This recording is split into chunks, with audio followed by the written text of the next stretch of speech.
জি sir, দেখা যাচ্ছে। প্রিয় শিক্ষার্থীবৃন্দ, আশা করি আল্লাহর রহমতে তোমরা সবাই ভালো আছো। আজকের অনলাইন ক্লাসে তোমাদের সবাইকে স্বাগত এবং শুভেচ্ছা জানাচ্ছি। আমরা আজকে ভৌত আলোকবিজ্ঞান চ্যাপ্টারের তৃতীয় লেকচার শুরু করছি।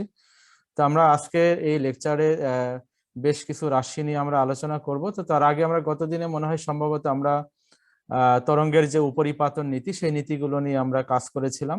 সেই নীতির আলোকে কিভাবে দুইটা তরঙ্গ যদি সমদশায় মিলিত হয় তাহলে কি ঘটনা ঘটে, আবার দুইটা তরঙ্গ যদি বিপরীত দশায় মিলিত হয় তাহলে কি ঘটনা ঘটে, এবং সেক্ষেত্রে লব্ধি তরঙ্গের বিস্তার কখন বেড়ে যায়, বৃদ্ধি পায়, কখন হ্রাস পায়, সেই বিষয়গুলো আমরা আলোচনা করেছিলাম। গত লাস্ট ক্লাসে আমরা তরঙ্গের উপরিপাতন নীতি নিয়ে আলোচনা করেছিলাম, তাই তো স্টুডেন্ট? তোমরা কি বলো? জি স্যার। আচ্ছা, একটু রেসপন্স করতে হবে, রেসপন্স করবা। শুরুতে আমি জিজ্ঞাসা করেছিলাম, কেউই বলো নাই যে গতদিনে কি পড়ানো হয়েছে। এই হচ্ছে তোমাদের লেখাপড়ার সাথে থাকার অবস্থা। আচ্ছা, তো আমরা আজকে নতুন আরো একটা টপিক নিয়ে আমরা আলোচনা করব, সেটা হচ্ছে যে তরঙ্গ মুখ কাকে বলে। এই সংজ্ঞাটা পরীক্ষার জন্য খুবই ইম্পর্টেন্ট।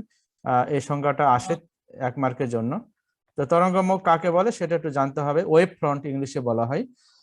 সেটা হচ্ছে যে তোমার তরঙ্গায়িত বা আন্দোলিত মাধ্যমের যে রেখা বা তলে অবস্থিত প্রতিটি কণার দশা অভিন্ন বলা হচ্ছে দশা অভিন্ন। দশা অভিন্ন বলতে বোঝানো হয় যে সকল কণার দশা সেম, একই, তাকেই বলা হয় তরঙ্গ মুখ। অথবা এখানে আরেকটা সংজ্ঞা বলা আছে, সমদশা সম্পন্ন কণাগুলোর সঞ্চার পথকেই বলা হয় তরঙ্গ মুখ। আচ্ছা, এখন আমরা এই তরঙ্গ মুখের যে সংজ্ঞা, সেখান থেকে আমরা জানতে পারছি যে কোন একটা তলের উপরে যতগুলো কণা থাকবে সমস্ত কণার দশা কি হবে? সেম হবে, একই হবে। এখন দশা বলতে কি বোঝানো হয়? দশা বলতে বোঝানো হয় একটা কণার গতির সামগ্রিক অবস্থা, যে ওই অবস্থায় কণাটার সরণ, বেগ, ত্বরণ, গতিশক্তি, বিভব শক্তি, এই সবগুলোকে তোমার কি বলা হয়? একত্রে দশা বলা হয়। দশার ব্যাপারে তোমাদের জানা আছে না? দশা কাকে বলে? ফার্স্ট ইয়ারে পর্যাবৃত্ত গতি চ্যাপ্টারে আমরা জানি যে স্পন্দনরত কোন একটা কণার যে কোনো মুহূর্তের সরণ, বেগ, ত্বরণ, গতিশক্তি, বিভব শক্তি, অর্থাৎ তার গতির সামগ্রিক যে অবস্থা, সেই অবস্থাটাকে তোমার কি বলা হয়? দশা বলা হয়। তাহলে কোন একটা তলে যতগুলো কণা থাকবে সমস্ত কণার দশা কি হতে হবে বলো? অভিন্ন হতে হবে, সেম হতে হবে। যদি সমস্ত কণার দশা সেম হয় তাহলে ওই তলটার নামই হচ্ছে তোমার ওই যে তরঙ্গমুখ বলা হয় বা ওয়েভ ফ্রন্ট বলা হয়। তো সেটা আমরা চিত্রের মাধ্যমে দেখাবো। তার আগে বলো তো, তরঙ্গ আমরা তো এর আগে অনেক ক্লাসিফিকেশন জেনেছি। যান্ত্রিক তরঙ্গ মাধ্যমের উপরে ডিপেন্ড করে যান্ত্রিক তরঙ্গ 2 ভাগে ভাগ করা যায়, মাধ্যমের উপরে ভিত্তি করে 2 ভাগে ভাগ করা যায়। তারপরে তোমার স্পন্দন, কণার স্পন্দনের দিকের উপরে ভিত্তি করে 2 ভাগে ভাগ করা হয়। আবার সঞ্চারণের উপরে ভিত্তি করে 2 ভাগে ভাগ করা যায়। আবার এখানে এছাড়াও তরঙ্গের আরো কিছু ক্লাসিফিকেশন আছে, যেগুলো এর মধ্যে আমি এখন বলবো। যে ধরো আমরা একটা লেজার লাইট, তো লেজার লাইট থেকে যদি আমরা লাইট টর্চ করি, অন করি, তাহলে এই লাইটটা কি চারিদিকে ছড়িয়ে যায় নাকি একটা নির্দিষ্ট দিকে যায় বলো তো? একটা নির্দিষ্ট দিকে যাবে। একটা নির্দিষ্ট দিকে যাবে। তো এই যে কোন উৎস থেকে যদি তরঙ্গ পার্টিকুলার একটা নির্দিষ্ট ডিরেকশনে যায়, একটা নির্দিষ্ট দিকে যদি যায়, তাহলে এই তরঙ্গগুলোকে বলা হয় সমতল তরঙ্গ বলা হয়। আর সমতল তরঙ্গের ক্ষেত্রে যে তরঙ্গ মুখটা পাওয়া যাবে সেটার নাম হচ্ছে সমতল তরঙ্গ মুখ। কিন্তু তোমার বাসা বাড়িতে লাইট সোর্স, বা আমি যে কথা বলছি, বা রাস্তাঘাটে চলার সময় যে কোনো গাড়ির যে শব্দ, বা পানিতে ঢিল নিক্ষেপ করলে সেই পানিতে যে তরঙ্গ তৈরি হয়, এই তরঙ্গগুলো কি একটা দিকে যায় না চারিদিকে গলীয় আকারে সঞ্চালিত হয় বলো তো? চারদিকে সঞ্চালিত হয়। যেমন আমি কথা বলছি, তো আমার কথাটা কি বলতো, আমার কথা কি শুধু সামনের মানুষই শুনতে পাবে, নাকি ডানে বামে, সামনে পিছনে, উপরে নিচে, বিভিন্ন অ্যাঙ্গেলে যারা থাকবে সবাই সবাই শুনতে পাচ্ছে না? তার মানে কি আমার শব্দ তরঙ্গটা কি সমতল তরঙ্গ নাকি গলীয় তরঙ্গ বলো? গলীয় তরঙ্গ। গলীয় তরঙ্গ। তাহলে অনেকগুলো তরঙ্গ যদি একটা নির্দিষ্ট ডিরেকশনে যায়, তো সেই তরঙ্গগুলোকে বলা হবে সমতল তরঙ্গ। আর কোনো উৎস হতে যদি তরঙ্গ চারিদিকে নির্গত হয়, বেশিরভাগ উৎসই এটাই চারিদিকে নির্গমন করে, যার জন্য এই উৎসগুলোকে বলা হয় বিন্দু উৎস, পয়েন্ট সোর্স বলা হয়। পয়েন্ট সোর্সের বৈশিষ্ট্য হলো যে ওই উৎস হতে আলোক তরঙ্গ বা যে কোনো তরঙ্গই তোমার কি হবে? চারিদিকে সঞ্চালিত হবে। তো সেই তরঙ্গগুলো, সেই উৎসগুলোকে বলা হয় পয়েন্ট সোর্স, পয়েন্ট মানে বিন্দু উৎস বলা হয়। তার বিন্দু উৎস থেকে যে তরঙ্গ নির্গত হয় সেটাকে কি বলা হয়? সেই তরঙ্গগুলোকে কি বলা হয়? গলীয় তরঙ্গ বলা হয়। আর লেজার লাইট থেকে ওই সোর্স থেকে যে আলোক তরঙ্গ উৎপন্ন হয় সেটা হচ্ছে তোমার সমতল তরঙ্গ। তাহলে যেহেতু তোমার তরঙ্গ মুখের সংজ্ঞাটা আমরা জানলাম যে কোন একটা তলের উপরে যতগুলো পার্টিকেল থাকবে এই সমস্ত পার্টিকেলের বা কণার যে দশা হবে সেই দশাগুলো কি হবে, অভিন্ন হবে, সেম হবে। তাহলে সেই সেই সমতলটা বা সঞ্চারপথটার নামই হচ্ছে তরঙ্গ মুখ। তো যেহেতু তরঙ্গ দুই প্রকার, একটা হচ্ছে সমতল তরঙ্গ আর একটা হচ্ছে গলীয় তরঙ্গ, তাহলে আমার তরঙ্গ মুখ কত প্রকার হবে, দুই প্রকার হবে, একটা সমতল তরঙ্গ মুখ আর একটা হচ্ছে গলীয় তরঙ্গ মুখ। তো সেটা আমরা কিভাবে দেখাবো, দেখো এখানে আমি বই থেকে ছবি নিয়েছি, এটা ভেরি সিম্পল একটা কনসেপ্ট, যার জন্য আমি বই থেকে এটা ছবি নিয়ে আমি বোঝাচ্ছি। তো আমরা দেখো এখানে কয়টা তরঙ্গ দেখানো হচ্ছে বাম দিকে, বলো তো, বাম দিকের চিত্রটা নিয়ে একটু কথা বলো, চিত্র 3.37। তো এখানে বলতো তিনটা তরঙ্গ দেখানো হচ্ছে, বলতো তিনটা তরঙ্গ কি যে কোনো দিকে যাচ্ছে নাকি বাম থেকে ডান দিকে যাচ্ছে?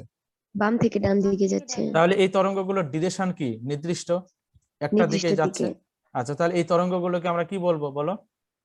সমতল তরঙ্গ। সমতল তরঙ্গ বলবো। আচ্ছা, এখন খেয়াল করো এই তরঙ্গের ক্ষেত্রে তোমার প্রথম তরঙ্গের ক্ষেত্রে এটা হচ্ছে তরঙ্গ চূড়া, এটা হচ্ছে তরঙ্গ চূড়া, এটা হচ্ছে তরঙ্গ চূড়া। আমি একটু কালারিং করেছি, দেখা যাচ্ছে কি, বিন্দু জি স্যার। বিন্দু দিয়ে ডিনোট করেছি।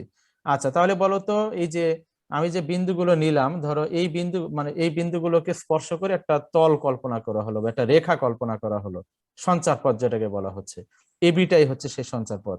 তো এখন বলো তো এই সঞ্চারপথটা তোমার এই তরঙ্গগুলোর কোন বিন্দুগুলোতে ছেদ করেছে বলো তো? শীর্ষ বিন্দুতে ছেদ করেছে না? প্রত্যেকটা তরঙ্গের দুটা বিন্দু থাকে, তোমরা নিশ্চয়ই জানো। তোমার এটাকে কি বলা হয়, এই এ বিন্দুটাকে কি বলা হয় আর বি বিন্দুটাকে কি বলা হয়? কুইক রেসপন্স করো। এ কে বলা হয় তরঙ্গ শীর্ষ বা তরঙ্গ চূড়া, শিশর আর বি কে কি বলা হয়? তরঙ্গ খাঁজ। পাদবিন্দু। আজ। হ্যাঁ, বা তরঙ্গ পাদ বলা হয়, তরঙ্গ খাঁজ কথাটা বলো। তাহলে এ বিন্দুকে বলা হয় তরঙ্গ চূড়া বা তরঙ্গ শীর্ষ, আর বি কে কি বলা হয়? তরঙ্গ তরঙ্গ খাঁজ খাঁজ। বা তরঙ্গ আচ্ছা, এখন বলো তো আমি এখানে যেটা তল কল্পনা করলাম, এই যে তিনটা তরঙ্গকে স্পর্শ করে যেটা তল কল্পনা করা হলো এবি, এই এবি তলটা তরঙ্গগুলোকে যে বিন্দুতে ছেদ করেছে, এই বিন্দুগুলো প্রত্যেকটা তরঙ্গের কোন বিন্দু বলো তো? শীর্ষ বিন্দু না বা তরঙ্গ খাঁজ না? জি তাহলে এখন জি বলো স্যার। তো এই যে এই তলের উপরে তাহলে নিশ্চয়ই আমি যদি একটু আলাদা আর একটা চিত্র দিয়ে একটু দেখাই তোমাদের, ধরো আমি এখানে এই চিত্রটা দিয়ে দেখাচ্ছি, যে ধরো তোমার চিত্রগুলো ফ্রি হ্যান্ডে ড্রয়িং করলে অতটা ভালো হবে না। ধরো এটা একটা তরঙ্গ, আর একটা তরঙ্গ আমি নিচ্ছি, ধরো এইটা আর একটা তরঙ্গ, এবার আমি আর একটা তরঙ্গ নিচ্ছি। এরকম কোটি কোটি তরঙ্গ যাবে, একটা লেজার সোর্স থেকে কোটি কোটি তরঙ্গ যাবে। আচ্ছা, তো আমি বোঝার জন্য তোমাদের এখানে মাঝখানে একটা সাম্যাবস্থা রেখা থাকে, এটা একটা তরঙ্গ, তারপর এটা আর একটা তরঙ্গ, সব দিকে আমার বিস্তার সমান হয় নাই, যাই হোক আমি বোঝানোর জন্য চিত্রটা ড্রয়িং করেছি, এইটা একটা তরঙ্গ। আচ্ছা, এবারে যদি আমি এখানে একটা রেখা কল্পনা করি, আমার রেখাগুলো বাঁকা হয়ে গেল, যাই হোক, তাহলে এটাকে নাম দিলাম ধরো তোমার এ ইন্টু বি।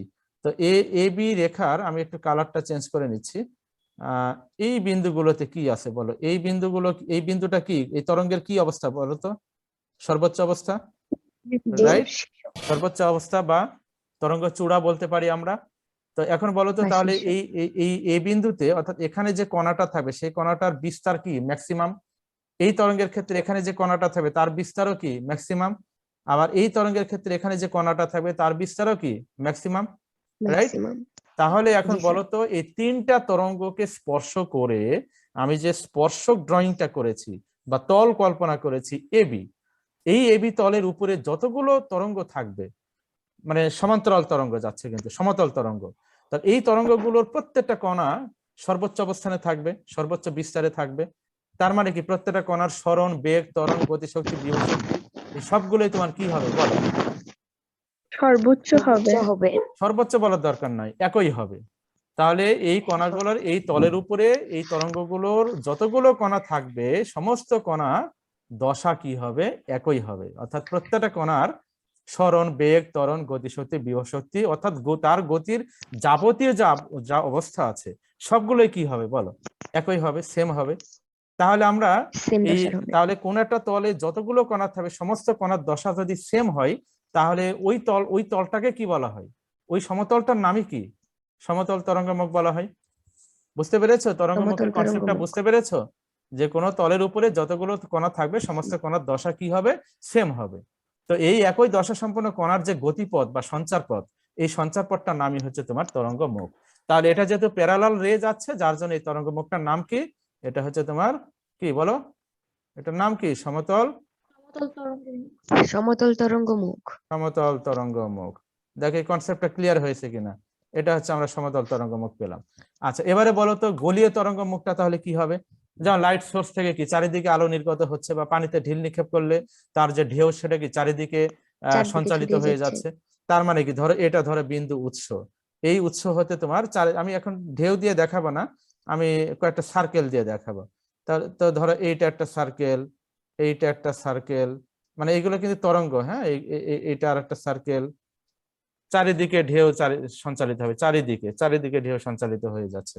আচ্ছা, তো এখন বলো তো এই সেন্টার থেকে আমি যদি এই অংশটা বিবেচনা করি, আমি একটু চিত্রে কালারটা চেঞ্জ করে নিচ্ছি। ধরো আমি এই অংশটা বিবেচনা করলাম, এই অংশ থেকে এই অংশ। তো বলো তো এই অংশ থেকে এই অংশ, বলো তো সেন্টার থেকে এই কোণার দূরত্ব, এই কোণার দূরত্ব চিত্রে কিন্তু আমার ভালো হয় নাই, হ্যাঁ। এই কোণার দূরত্ব সবগুলোই কি হবে বলো তো? সেম হবে না? সেম সমান হবে। সমান হবে। তাহলে সমান হলে তাহলে তোমার তাদের সরণ কি হবে? একই হবে। তার মানে তাহলে আমরা আর সরণ একই হওয়া মানে বাকি যে কনসেপ্ট গুলো আছে, যে রাশিগুলো আছে, অর্থাৎ তার গতির সামগ্রিক যে অবস্থাগুলো, সেই অবস্থাগুলোর ক্ষেত্রে এই কণারও যা, এই কণারও তাই, আবার এই কণারও তাই। তাহলে এই যে সমতলটা, এই সমতলটাকে আমরা কি বলবো? তরঙ্গমুখ। এবং এটা যেহেতু গলীয়, যার জন্য এই তরঙ্গমুখটার নামকে কি বলবো আমরা? গলীয় তরঙ্গমুখ বলবো। আমার কথা কি শুনতে পাচ্ছ? নেটের কানেকশন মনে হয় একটু আনস্টেবল দেখাচ্ছে, শোনা যাচ্ছে? জি স্যার, কথাই হ্যাঁ, কথা মানে কেটে কেটে আসতেছে। আর যদি কোনো কারণে ক্লাস কেটে যায় তাহলে আবার ওই লিঙ্কেই তোমরা জয়েন করবা। এখন কি শোনা যায়? কথা কেটে কেটে জি কথা স্যার, বোঝা যায় না। হ্যাঁ, নেটের স্যার কানেকশন, শোনা হ্যাঁ নেট কানেকশন মনে যায় হয় একটু সমস্যা হচ্ছে, এই জন্য শোনা যাচ্ছে না। এখন কি শুনতে পাচ্ছ? জি স্যার। আচ্ছা, তাহলে এই ক্ষেত্রে যে তরঙ্গ মুখটা, সেটা কি বললাম, যে কোনো উৎস হতে যদি আলোক তরঙ্গ বা যে কোনো তরঙ্গ চারিদিকে নির্গত হয় গলীয় আকারে, তাহলে সেই তরঙ্গগুলোকে বলা হয় গলীয় তরঙ্গ। এই গলীয় তরঙ্গকে স্পর্শ করে যদি একটি সাধারণ স্পর্শক ড্রয়িং করা হয় বা একটা তল কল্পনা করা হয়, যেমন আমি এখানে এই তলটা কল্পনা করেছি, তাহলে এই তলটাকে আমরা কি বলবো বলো? এই তলটাকে আমরা কি বলবো বলো? গলীয় তরঙ্গ মুখ। গলীয় তরঙ্গমুখ বলবো। তার মানে অনেকগুলো রে যদি পার্টিকুলার একটা ডিরেকশনে তোমার সঞ্চালিত হয়, তাহলে সেক্ষেত্রে যে কোনো মুহূর্তে যদি একটি স্পর্শক ড্রয়িং করা হয়, তাহলে যে তরঙ্গমুখটা পাওয়া যায় সেটা হচ্ছে তোমার সমতল তরঙ্গমুখ। বাট কোনো একটা উৎস হতে যদি আলোক তরঙ্গ চারিদিকে নির্গত হয়, তাহলে একটা নির্দিষ্ট দূরত্বে আমরা যদি একটি স্পর্শক ড্রয়িং করি সেন্টারকে কেন্দ্র করে, তাহলে ওই স্পর্শকের উপরে যতগুলো পার্টিকেল থাকবে, সমস্ত পার্টিকেলের যে তোমার দশা, সেই দশাগুলো কি হবে? অভিন্ন হবে। তাহলে এই যে যেহেতু এটা গলীয় আকারে চারিদিকে নির্গত হচ্ছে, যার জন্য এই তরঙ্গমুখটাকে আমরা কি বলবো? গলীয় তরঙ্গমুখ বলবো। বুঝতে পেরেছো সবাই? সবাই কি বুঝতে জি পেরেছো? স্যার। আচ্ছা, এবারে আরেকটা জিনিস একটু বলো তো। ধরো আমি এখানে তোমরা কি একটা একটা জিনিস জানো, যে তোমার ধরো এই তরঙ্গের স্টার্টিং এই বিন্দু, এটা হচ্ছে এই বিন্দু, এটা এই বিন্দু, ধরো 0 বিন্দু থেকে সবগুলো স্টার্ট করেছে। আচ্ছা, এবারে বলো তো এই 0 থেকে স্টার্ট করলে তো এই পর্যন্ত দৈর্ঘ্যকে কি বলা হয় বলো তো? ল্যামডা বলা হয় না? জি স্যার। আচ্ছা, তাহলে তোমার এই পয়েন্টে তোমার পার্টিকেলটা যখন এই পয়েন্ট থেকে স্টার্ট করেছে অসিলেশন, তখন এই পয়েন্টে তার একটা পূর্ণ অসিলেশন সম্পন্ন হয়েছে এ পয়েন্টে এসে। আচ্ছা বলো তো, ও তে কণার অবস্থান যা ছিল, এ তে এসে কণার অবস্থান কোথায় গিয়েছে বলো? সেম। সেম আগের অবস্থায় গিয়েছে। একটা মেয়ে কথা বলছে শুধু, ওতে কি ছিল, তার অরিজিনাল যে অবস্থান সেটা ছিল। এতে কণাটা তাহলে সাম্যাবস্থা একটা ছিল। পূর্ণ সাইকেল সম্পন্ন করে কোথায় যাবে সে? এ বিন্দুতে আমরা পেলাম। তাহলে আগের এ মানে অবস্থানে কি? আগের অবস্থানে ফিরে যাবে। আবার আরেকটা তরঙ্গ দৈর্ঘ্য পরে কোথায় যাবে? আবার আগের অবস্থানে ফিরে যাবে। আবার আগের অবস্থানে ফিরে যাবে। এগুলো বুঝো তো নাকি? একটা সাইকেল সম্পন্ন হতে যে সময় লাগে, সেই সময় তরঙ্গ যে দূরত্ব অতিক্রম করে তাকে কি বলা হয়? তরঙ্গ দৈর্ঘ্য। বুঝো না? তরঙ্গ তোমার দৈর্ঘ্য এই যে বাতায় আমরা বলি। একটা কণা, ধরো ধরো এই যে একটা কণা, এই কণাটা ধরো উপরে গেল, উপরে এটা গেলে কত হবে জানো? মানে একটা সাইকেলের কত হয়েছে এখানে বলো? একটা সাইকেল এখান থেকে জাস্ট ও বিন্দু থেকে উপরে গিয়েছে, এতে গিয়েছে, কয়টা সাইকেল সম্পন্ন হয়েছে? ও থেকে জাস্ট এতে গিয়েছে, কয়টা সাইকেল সম্পন্ন হয়েছে? বা পর্যায়কাল কত এখানে? এক। আচ্ছা, একটা। তোমরা কেউই বলতে পারছো না। এটা হচ্ছে পর্যায়কালের অর্ধেক, টি বাই পর্যায়কালের 1/4 4 ভাগের 1 ভাগ, স্যার 1/4। আচ্ছা, এবারে আবার এখান থেকে প্রথমে ও থেকে এ তে গেল, আবার ও এ থেকে ও তে এসছে। ও থেকে এ তে যখন এ থেকে ও তে যখন যাবে তখন কত হবে? t/4। তার মানে ও থেকে এ আবার এ থেকে ও, তাহলে টোটাল কত সময় লেগেছে বলো? t/2। বুঝতে পেরেছো? একইভাবে এই কণাটা আবার কোন দিকে যাবে? নিচের দিকে যাবে। ধরো বি অবস্থানে গেল, তো ও থেকে বি তে যেতে তার সময় লেগেছে কত? t/4। আবার বি থেকে ওতে যেতে তার সময় লাগবে কত? t/4। তাহলে ও থেকে বি আবার বি থেকে ও, তা এই যে যাওয়া আসার যে এটা একটা পূর্ণ সাইকেল সম্পন্ন হচ্ছে।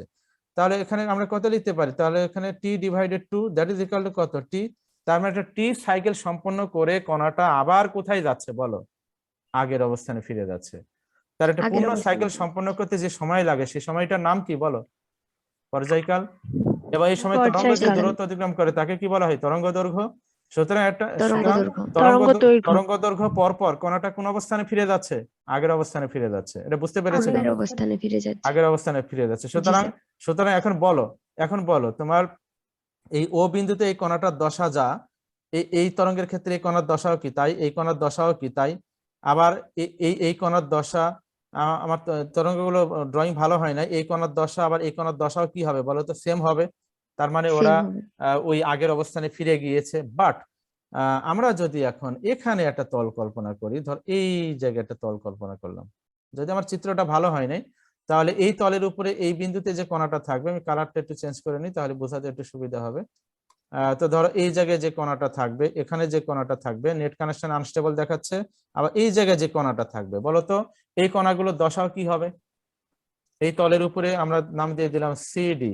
এই সিডি তলের উপরে যে লাল যে ডট গুলো দেওয়া হয়েছে, ডট গুলো একটা কণা, পার্টিকেল, এই তরঙ্গগুলোর। তো এই পার্টিকেল গুলো কি দশায় আছে বলো? সমদশায় আছে। তাহলে এই সমদশা সম্পন্ন কণার যে গতিপথ বা সঞ্চারপথ, সেটার নাম কি? তরঙ্গমুখ। এটা যেহেতু সমতল তরঙ্গ, যার জন্য এটার নাম হয়েছে সমতল তরঙ্গমুখ। আমার কথা কি শোনা যাচ্ছে?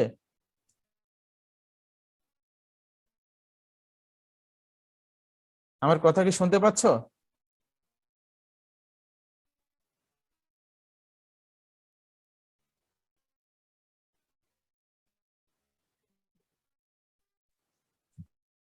আমার কথা শোনা যাচ্ছে?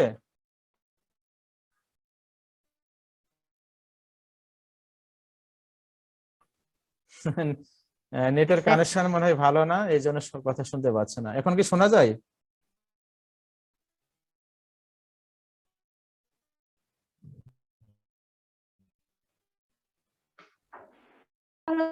কাটবে না আমার কথা কি শুনতে পাচ্ছ?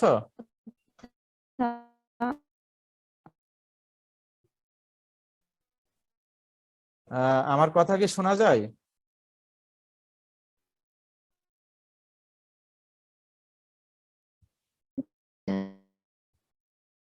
তোমরা কি শুনতে পাচ্ছ আমাকে? একটু রেসপন্স করো।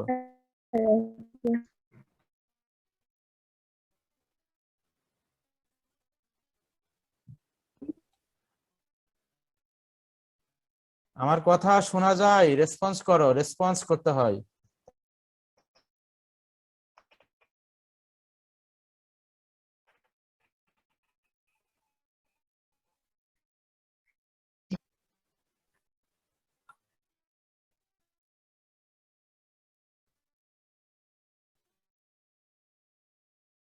আমার কথা শুনতে পাচ্ছ? জি স্যার। বুঝতে পারছি। তো তোমরা রেসপন্স করো না কেন? আমি যে বারবার বলছি আমার কথা স্যার, শুনতে পাচ্ছ রেসপন্স কিনা। করতেছি স্যার, আপনি শুনতেছেন না। আপনার নেট প্রবলেম ছিল। তাহলে আমি স্যার, তো শুরু শুনতে থেকে পাচ্ছি রেসপন্স না। করতেছি। আচ্ছা, তো স্যার, আপনার নেট প্রবলেম। এখন বলো তাহলে সিডি যে তরঙ্গ মুখটা নিলাম, এই সিডি তরঙ্গ মুখের উপরে যে কণাগুলো আছে তারা কি দশায় আছে বলো? সমদশায় আছে। সমদশায়। তাহলে সিডিটাকেও আমরা কি বলতে পারি বলো? এটা তরঙ্গ মুখ বলতে পারি। সমতল তরঙ্গমুখ। আচ্ছা, কিন্তু একটা জিনিস বলো তো আমাকে, এই যে আমরা যে এবি যে তরঙ্গ মুখটা নিলাম, সেই তরঙ্গ মুখের উপরে সবগুলো কণাই তো সমদশা। আবার সিডি যে তরঙ্গ মুখটা নিলাম, সেই তরঙ্গ মুখের উপরে সমস্ত কণাই কিন্তু সমদশা। বাট পাশাপাশি দুটি তরঙ্গ মুখের এই কণাগুলোর দশা কি সেম বলো তো? এই কণার দশা যা, এই কণার না দশা স্যার। যা, এই কণার দশা কি তাই বলো তো? না আলাদা? আলাদা। না স্যার, আলাদা আলাদা হবে। একটা সর্বোচ্চ অবস্থায় আছে, আরেকটা সাম্যাবস্থায় আছে। হ্যাঁ, তাহলে আলাদা আলাদা হবে। তাহলে আমরা কি বলতে পারি? তাহলে আমরা বলতে পারি যে তোমার পাশাপাশি দুটি তরঙ্গমুখের উপরে যে কণাগুলো আছে তারা কিন্তু পরস্পর সমদশা না, কিন্তু ওই তলের উপরে যে কণাগুলো আছে তারা সমদশা। যেমন এবি তলের উপরে যে কণাগুলো আছে তারা সমদশা, আবার সিডি তলের উপরে যে কণাগুলো আছে তারা সমদশা। আবার ধরো আমরা এই জায়গায় আর একটা রেখা টানলাম, তার এই রেখার উপরে যে কণাগুলো আছে তারা আবার কি সমদশা।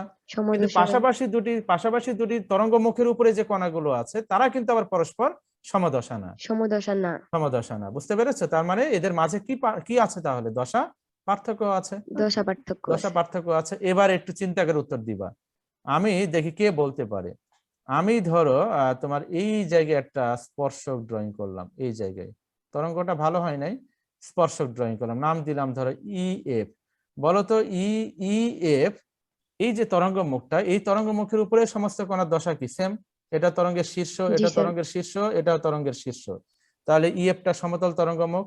এখন বলো তো এই ইএফ সমতল তরঙ্গ মুখ আর এবি সমতল তরঙ্গ মুখের উপরে যে কণাগুলো আছে তারা কি পরস্পর সমদশা? পরস্পর। জি না স্যার। না স্যার স্যার ইএফ আর এবি টা পরস্পর সমদশা। Very good. জি স্যার ইএফ আর এবি সমদশা হবে। কেন হবে? কেন?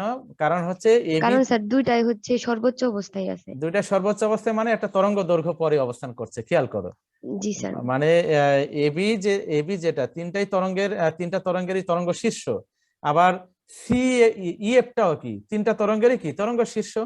তার মানে কি? শীর্ষ তার মানে কি ওই মানে একটা কণাটা, পর্যায়ে।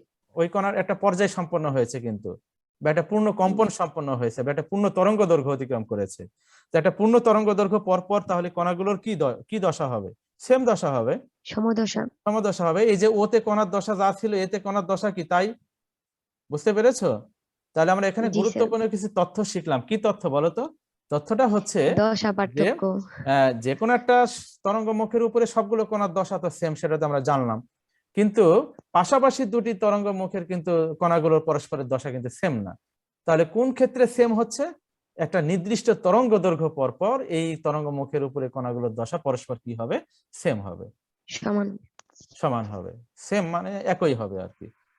তাহলে আমরা মোটামুটি সমতল তরঙ্গমুখ, গলীয় তরঙ্গমুখ কাকে বলে সেই কনসেপ্টটা ক্লিয়ার হয়েছে সবাই? জি স্যার। আচ্ছা, এবারে আরো কিছু তথ্য আছে এখানে। বলো তো তরঙ্গমুখ তরঙ্গ প্রবাহের দিকের সাথে, তরঙ্গ তো বাম থেকে ডান দিকে প্রবাহিত হচ্ছে, বাম থেকে ডান দিকে প্রবাহিত হচ্ছে। বলো তরঙ্গমুখ তরঙ্গ প্রবাহের দিকের সাথে কিভাবে আছে? 90 ডিগ্রি কোণে আছে। 90 ডিগ্রি কোণে। কি স্টুডেন্ট বুঝতে পারছো? তরঙ্গমুখ তরঙ্গ প্রবাহের দিকের সাথে, তরঙ্গমুখ তো এইটা এ বি বা সি ডি বা ই এফ, তো তরঙ্গমুখের সাথে তরঙ্গ প্রবাহিত হচ্ছে কিভাবে? লম্বভাবে। এবং তরঙ্গমুখ দেখো লম্ব। সময়ের সাথে সাথে কিন্তু একটা জায়গা থেকে আরেকটা জায়গায় সরে যাচ্ছে, যেটা হাইগেন্সের নীতি আছে, একটু পরে আমি পড়াবো এটা। তো মোটামুটি আমরা তরঙ্গমুখ কাকে বলে, তরঙ্গমুখের যে বৈশিষ্ট্যগুলো সেইগুলোর মধ্যে বলা আছে। এই যে তরঙ্গমুখের যে বৈশিষ্ট্যগুলো, সেই বৈশিষ্ট্যগুলো আমি এখানে এতক্ষণ যে কথাগুলো বললাম সেগুলো এখানে বলা আছে, এগুলো সুন্দর করে একটু পড়বা। তাহলে তরঙ্গমুখ কাকে বলে? তরঙ্গমুখ দুই প্রকার, সমতল তরঙ্গমুখ, গলীয় তরঙ্গমুখ। এই বিষয়গুলো আমরা মোটামুটি ক্লিয়ার হয়ে গেলাম। তো তরঙ্গমুখের সংজ্ঞাটা খুব ভালো করে দেখবে, এটা পরীক্ষা আসে। এবারে চলে আসা আমরা গুরুত্বপূর্ণ একটা টপিকে যাব, সেটা হচ্ছে হাইগেন্সের নীতি। হাইগেন্সের নীতি, দ্যাট ইজ ভেরি ইম্পর্টেন্ট। এখানকার স্টেটমেন্টটা অতটা ভালো নাই, তোমরা শাহজাহান তপনের বই থেকে পড়বা। তপন স্যারের বই থেকে তোমরা শাহজাহান তপন স্যারের বই থেকে এই স্টেটমেন্টটা পড়বা, ঠিক আছে? এটা পড়বা না, এখানে একটু জটিল করে বলা আছে। তো হাইগেন্সের নীতিটা কি সেটা বোঝানোর জন্য আমি একটু চিত্র দিয়ে আমি একটু ড্রয়িং করে বোঝাচ্ছি। ধরো এইটা একটা তরঙ্গ মুখ, ধরো এটা একটা তরঙ্গ মুখ, ধরো এই তরঙ্গ মুখটার নাম দিয়ে দিলাম আমরা এবি। তো বলো তো এটা কি তরঙ্গ মুখ?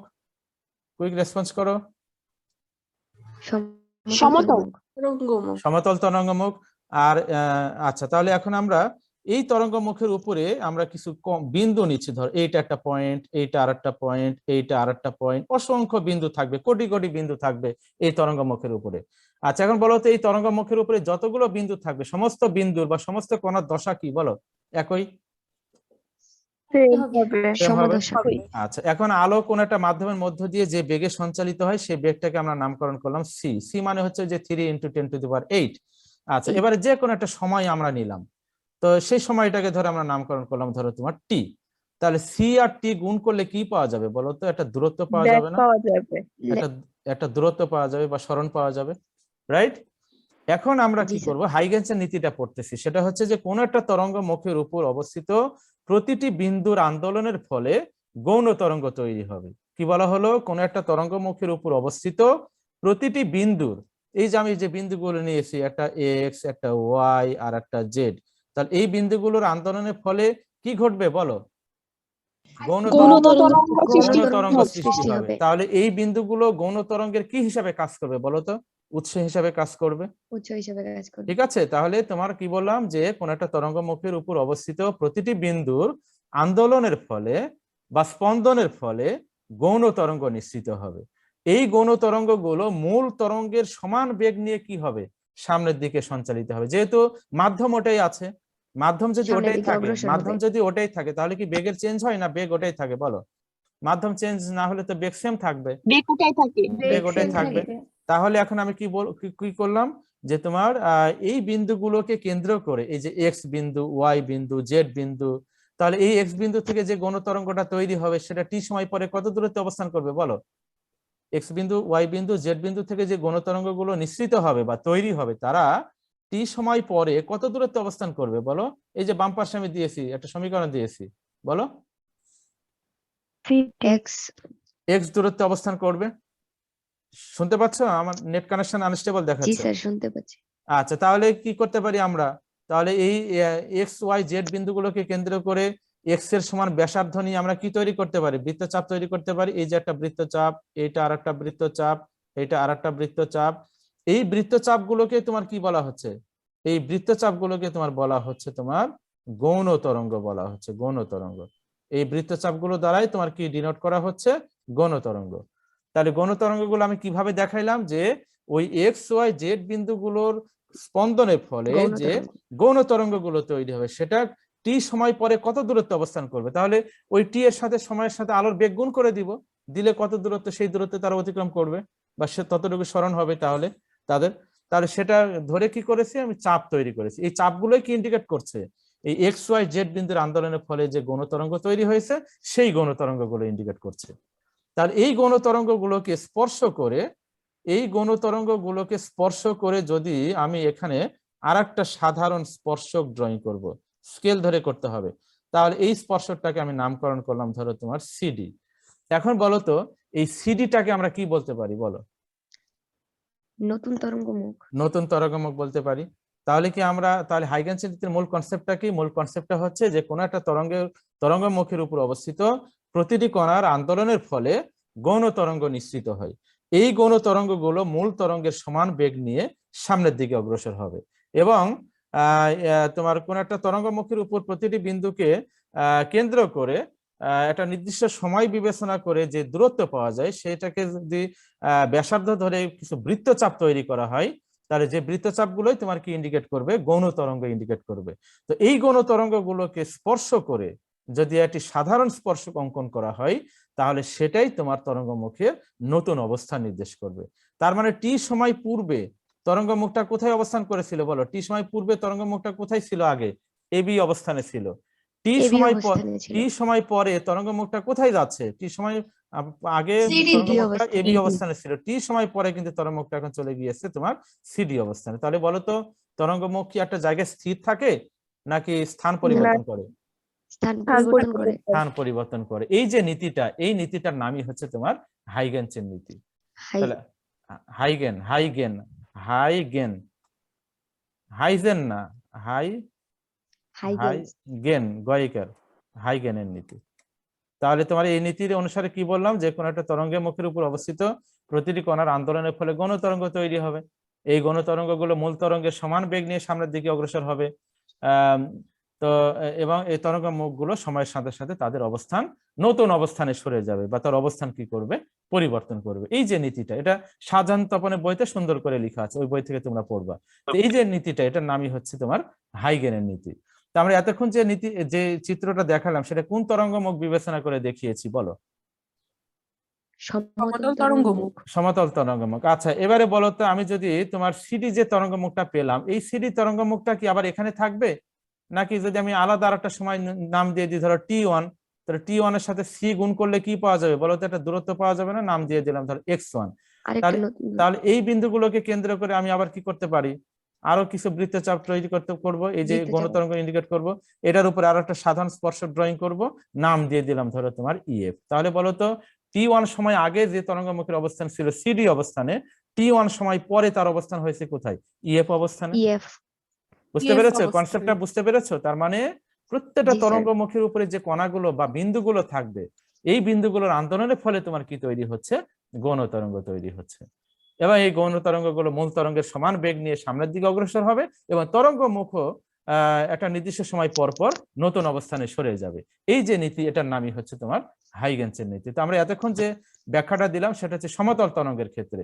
এবারে গলীয় তরঙ্গের ক্ষেত্রে কি তুমি ব্যাখ্যা দিতে পারবে না? ধরো তোমার এটা একটা গলীয় তরঙ্গমুখ, এটাকে কি বলা হচ্ছে? এটা একটা গলীয় তরঙ্গমুখ, একটা চাপ। তো এটার উপরে তোমরা তিনটা বিন্দু নিয়ে নাও। ধরো তোমার এইটা একটা বিন্দু এক্স, এইটা আর একটা বিন্দু নাম দিয়ে দিচ্ছি আমি ওয়াই, এইটা আর একটা বিন্দু নাম নিয়ে নিলাম আমি জেড। তাহলে কি কি বলবো আমরা? যে কোনো একটা সময় ধরে নাও টি, আর আলোর বেগকে নাম দিয়ে দাও সি।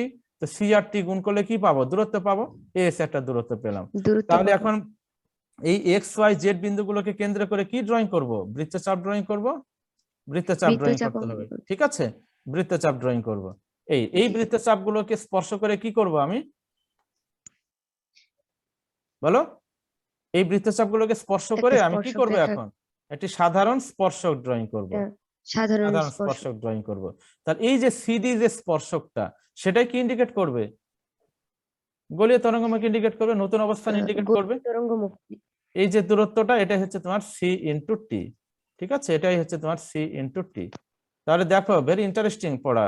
তাহলে তোমার একটা নির্দিষ্ট সময় পরপর তরঙ্গমুখ তার অবস্থান কি করছে? পরিবর্তন করছে, নতুন অবস্থানে সরে যাচ্ছে। এই যে নীতি, পরিবর্তন করছে। এটাই হচ্ছে তোমার হাইগেন্সের নীতি। ক্লিয়ার হয়েছে সবাই যারা ক্লাসে আছো? জি জি স্যার। স্যার। তাহলে আমরা জি তরঙ্গমুখ স্যার। হাইগেন্সের নীতি কি জিনিস ভালো করে জানলাম, আর হাইগেন্সের নীতির আলোকে যে সমতল তরঙ্গমুখ গলীয় তরঙ্গমুখ দিয়ে কিভাবে ব্যাখ্যা করতে হয় সেই জিনিসটা আমরা জানলাম। এবারে চলে আসো আমাদের আরেকটা topic that is very important, সেটা হচ্ছে আলোর ব্যতিচার। তো ব্যতিচার পড়তে গেলে এখানে গুরুত্বপূর্ণ একটা কনসেপ্ট জানতে হবে, সেটা হচ্ছে সুসংগত উৎস। এই সংখ্যাটা পরীক্ষা আসে। আমার ইন্টারনেট কানেকশন আবারও আনস্টেবল দেখাচ্ছে, তোমরা কি শুনতে পাচ্ছ? জি স্যার। শুনতে পাচ্ছি। জি স্যার। আচ্ছা, তো সুসংগত উৎসের সংজ্ঞা হলো যে দুটি উৎস যদি সমদশায় বা কোনো নির্দিষ্ট দশা পার্থক্যের একই তরঙ্গ দৈর্ঘ্যের দুটি আলোক তরঙ্গ নিঃসৃত করে, তাদেরকে বলা হয় সুসংগত উৎস। আমি একটু শর্টকাট বলছি, যে সকল উৎস সর্বদা একই কম্পাঙ্কের কথাটা সংজ্ঞার মধ্যে বলা নাই, একই কম্পাঙ্ক, একই তরঙ্গ দৈর্ঘ্য, এবং আমরা সুবিধার জন্য বিস্তারটাও সেম ধরে নিব। এবং তাহলে যে সকল উৎস সর্বদা একই কম্পাঙ্ক, তরঙ্গ দৈর্ঘ্য এবং বিস্তারের কি উৎপন্ন করবে? আলো উৎপন্ন করবে, সেই উৎসগুলোকে আমরা কি উৎস বলবো? সুসংগত উৎস বলবো। সুসংগত উৎস। বুঝতে পেরেছো? তাহলে সুসংগত উৎসের শর্ত হলো যে তোমার কি হতে হবে? তরঙ্গ দৈর্ঘ্য, কম্পাঙ্ক আর বিস্তার, এই তিনটা রাশি অবশ্যই কি হতে হবে? সেম হতে হবে। এবং এখানে আরেকটা কথা বলা হয়েছে, সমদশা বা কোনো নির্দিষ্ট দশা পার্থক্যের, মানে দশা পার্থক্য হয় সবগুলোর একই হতে হবে, অথবা দশা সবগুলো সেম হতে হবে, তাহলে সমদশা হবে। আর যদি দশা পার্থক্য থাকে তাহলে সেটা সবসময় কনস্ট্যান্ট থাকতে হবে, দশা পার্থক্য চেঞ্জ হওয়া যাবে না।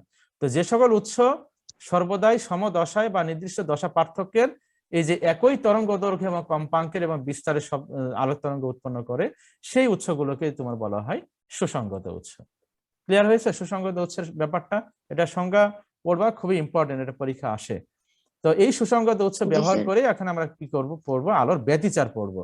এখন আলোর ব্যতিচার কাকে বলে সেটা দেখো, যে দুটি সুসংগত উৎস হতে নিঃসৃত আলোক তরঙ্গের উপরিপাতনের ফলে কোনো বিন্দুর আলোক তীব্রতা বৃদ্ধি পায়, আবার কোনো বিন্দুর আলোক তীব্রতা হ্রাস পায়। আচ্ছা, আলোক তীব্রতা বৃদ্ধি পাচ্ছে বা হ্রাস পাচ্ছে, তাহলে বলো তো আলোক তীব্রতা বৃদ্ধি পেলে বা হ্রাস পেলে তাহলে তোমার তীব্রতা একসময় বৃদ্ধি পাচ্ছে, একসময় কমে যাচ্ছে, তার মানে কি তীব্রতা হ্রাস বৃদ্ধি ঘটছে। তো তীব্রতা বৃদ্ধি পেলে উজ্জ্বল আলো তৈরি হয়, আর তীব্রতা হ্রাস পেলে এটাকে বলা হয় অন্ধকার আলো তৈরি হয়। তার মানে অন্ধকার উজ্জ্বল আলো। অন্ধকার, উজ্জ্বল অন্ধকার, এরকম আলো তৈরি হয়। এই যে ঘটনাটা, সময়ের সাথে তীব্রতার যে পর্যায়ক্রমিক হ্রাস বৃদ্ধি ঘটছে, এই ঘটনাকে তোমার বলা হয় আলোর ব্যতিচার। ঠিক আছে? তাহলে দুটা আলোক তরঙ্গের কি হবে? ইন্টারফিয়ারেন্স হবে, মানে উপরিপাতন হবে। তো উপরিপাতনের নীতিতে আমরা গত দিনে শিখে এসেছি, উপরিপাতনের নীতির ক্ষেত্রে দুটা সমবিস্তারের তরঙ্গ যদি সমদশায় মিলিত হয়, তাহলে উপরিপাতনের নীতি অনুসারে কি মনে আছে? y = y1 + y2 সমবিস্তারে যদি হয়, একটা তরঙ্গের বিস্তার এ আর একটা তরঙ্গের বিস্তার এ, তাহলে সমদশা মিলিত হলে কি হবে বলো, টুয়াইসে হয়ে যাবে। আর যদি বিপরীত দশায় মিলিত হয় তখন কি হয়, Y equal to y1 minus y2, এগুলো কি পড়ানো হয় নাই? শুনতে পাচ্ছ? জি স্যার। এগুলো পড়ানো হয়েছে কিনা বলো। জি আচ্ছা, স্যার। না বলতে পারলে তো আসলে কিছু করার নাই। a minus a that is equal to 0। তাহলে এই ক্ষেত্রে বিস্তার বেড়ে যাচ্ছে আর এই ক্ষেত্রে বিস্তার শূন্য হয়ে যাচ্ছে। যে কোনো তরঙ্গের ক্ষেত্রে তীব্রতা বিস্তারের বর্গের সমানুপাতিক। তো এখন বলো, তাহলে বিস্তার বেড়ে গেলে তীব্রতা কি হবে, বেড়ে যাবে। তাহলে এক্ষেত্রে এটাকে কি বলা হয়, সমদশা। তাহলে সমদশার ক্ষেত্রে কি হচ্ছে বলো, বিস্তার বেড়ে যাচ্ছে, বিস্তার বেড়ে গেলে তীব্রতা বেড়ে যাবে, উজ্জ্বল আলো তৈরি হবে। এবার এটার ক্ষেত্রে কি বলা হচ্ছে, এটাকে বলা হচ্ছে তোমার বিপরীত দশা। এটার নাম হচ্ছে বিপরীত দশা। এগুলো বোঝানো হয়েছে কিন্তু কেউ বলতে পারছো না, বিপরীত দশা। তাহলে বিপরীত দশার ক্ষেত্রে কি বিস্তার আছে, শূন্য। তো না, বিস্তার শূন্য হলে কি হবে, তীব্রতা কত হবে, আই অন্ধকার কত হবে, শূন্য হবে, অন্ধকার তৈরি হবে। 0 হবে। তার এখানে কি তৈরি হচ্ছে, ব্রাইট উজ্জ্বল আলো তৈরি হচ্ছে, আর এখানে ডার্ক অন্ধকার তৈরি হচ্ছে। তার মানে কি, উজ্জ্বল হলে তীব্রতা বেড়ে গেল, অন্ধকার হলে কি তীব্রতা নাই, তাহলে তীব্রতার কি হচ্ছে, হ্রাস বৃদ্ধি ঘটছে। এই যে ঘটনা, এটার নামই হচ্ছে তোমার ব্যতিচার। তাহলে ব্যতিচার হতে হলে উৎসকে অবশ্যই কি হতে হবে, সুসংগত হতে হবে। তো সুসংগত এই হতে হবে। ব্যতিচার হচ্ছে দুই প্রকার, একটা হচ্ছে গঠনমূলক ব্যতিচার আর একটা ধ্বংসাত্মক ব্যতিচার, constructive interference, destructive interference. Constructive interference কখন হবে, যখন ওই যে উজ্জ্বল আলো তৈরি হবে, দুটো আলোক তরঙ্গ যখন সমদশা মিলিত হবে, উজ্জ্বলতা বেড়ে যাবে, তীব্রতা বেড়ে যাবে, এটাই হচ্ছে গঠনমূলক ব্যতিচার। আর ধ্বংসাত্মক ব্যতিচার কখন হবে, এই যে এই কন্ডিশনে বিপরীত দশা যখন ঘটলে, দুটো আলোক তরঙ্গ যখন বিপরীত দশা মিলিত হবে তখন লব্ধি তরঙ্গের বিস্তার শূন্য হয়ে যাবে, ফলে আলো দেখা যাবে না, এই ব্যতিচারকে বলা হয় তোমার ধ্বংসাত্মক ব্যতিচার। বুঝতে ধ্বংসাত্মক পেরেছো, এই ব্যতিচার। সংজ্ঞাগুলো দেখবা।